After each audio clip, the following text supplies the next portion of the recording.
Diamonds really are stunning. Unbreakable. Without end in sight.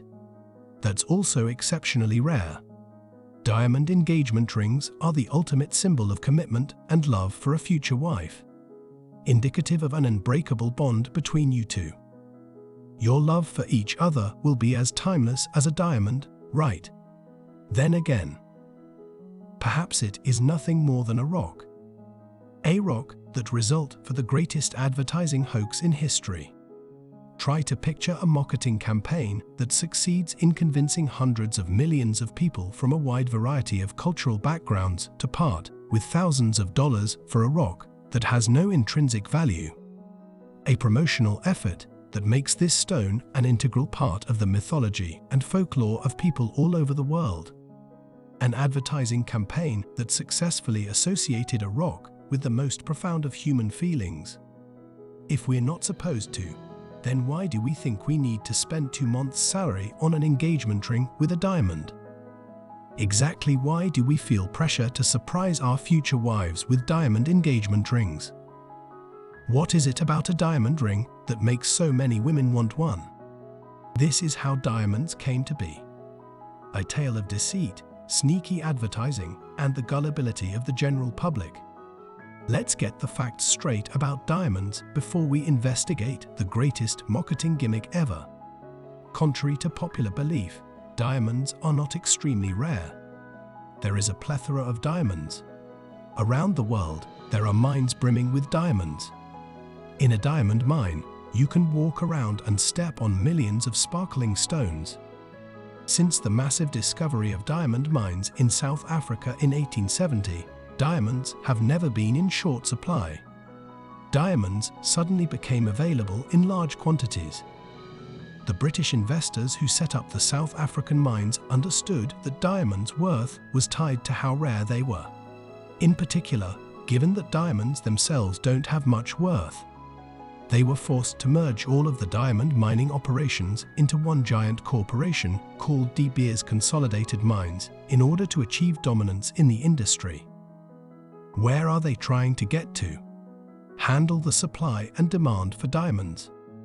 Are we able to say that they were successful? Certainly, they did.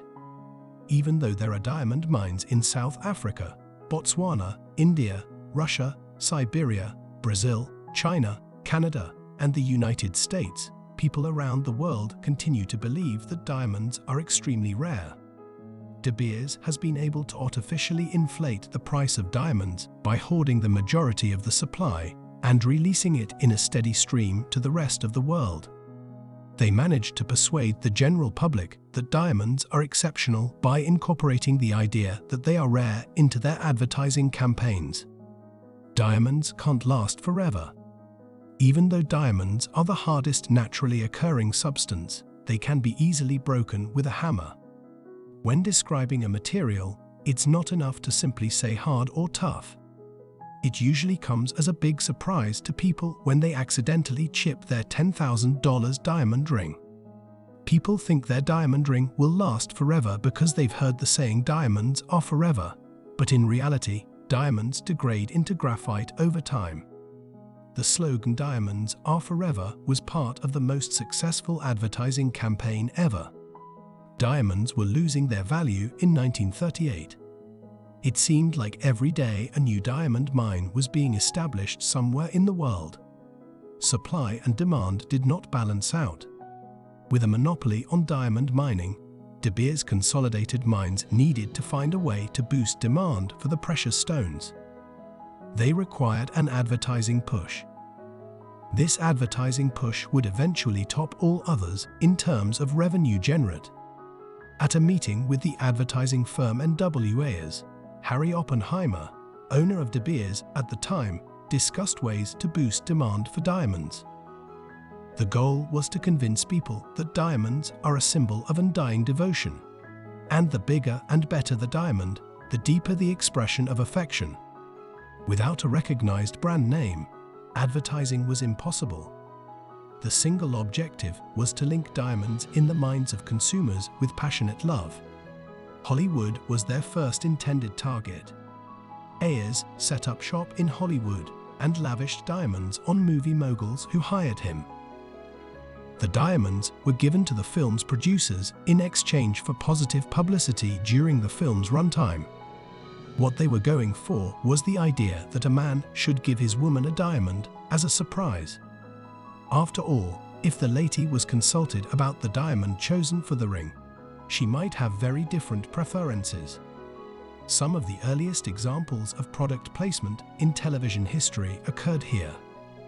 In countless romantic comedies, the man uses a diamond to ask the woman to be his wife. Ayers even made a deal with Queen Elizabeth. The British royal family represented, in the eyes of many Americans, the pinnacle of upper-class behavior. Diamonds were mined in British colonies, so the monarchy had no problem teaming up with Ayers. Ayers was successful in persuading the Queen to favor diamonds over other gems. The royal family became Ayers' sales force. The advertising firm Ayers reported in 1941 that diamond sales in the United States had increased by 55% since 1938. Only 3 years later, Ayers expanded their marketing campaign in 1947 by speaking at high schools across the United States. According to a report by Ayers, thousands of girls in assemblies, classes, and informal meetings at our leading educational institutions are hearing lectures revolving around the diamond engagement ring. That's right, long before most Americans were even legal adults, Ayers was associating diamonds with love. Diamond sales and profits both skyrocketed. But now De Beers faced a fresh challenge. They were worried that the market would become flooded with used diamonds, driving down prices. They had to convince the general public that selling a diamond is bad luck. That rather than selling them, people should just keep them locked away in a safe place in their homes. So the catchphrase "a diamond is forever" was coined. People who couldn't afford a diamond engagement ring would defer the purchase rather than forego the ring altogether, demonstrating how deeply ingrained the tradition had become in society. As of the 1980s, the general public owned more than 500 million carats of diamonds, which was more than 50 times the amount stored in diamond mines around the world at the time. This is the second brilliant idea in this unprecedented advertising push: that the engagement ring should cost no less than 2 months' salary. Traditional marriage has nothing to do with this rule. Before De Beers proposed it in the 1980s, no one had ever considered such a rule. The rule was completely made up by a De Beers advertising campaign. The notion that an engagement should cost at least 2 months' salary is still widely held. They rejected the suggested expenditure of a specific amount of money and instead allocated 2 months' worth of pay.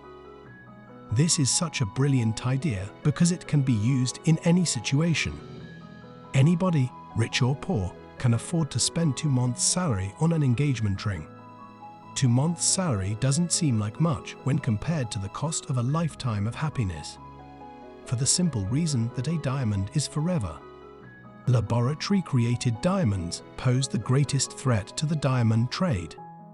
Technology has progressed to the point where diamonds can be synthesized artificially. And what's worse, they're an exact replica of real diamonds. Both are indistinguishable to experts. Additionally, you can get them for a lot less money. Laboratory-created diamonds from China are already flooding the market, and that trend is expected to accelerate. And they are completely ethical, unlike natural diamonds. Synthetic diamonds are made without the use of any human life. Africans have not sweated through the heat to unearth synthetic diamonds. The diamond industry can be expected to collapse as a result of lab-grown diamonds. What do you think the future holds for the diamond business? Will there be further diamond-related marketing initiatives aimed at parting us from our cash? Or will we learn that diamonds don't last forever?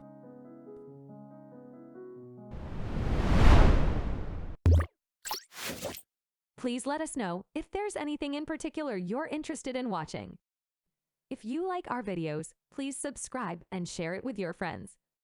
Also, if you want more, just click on these videos.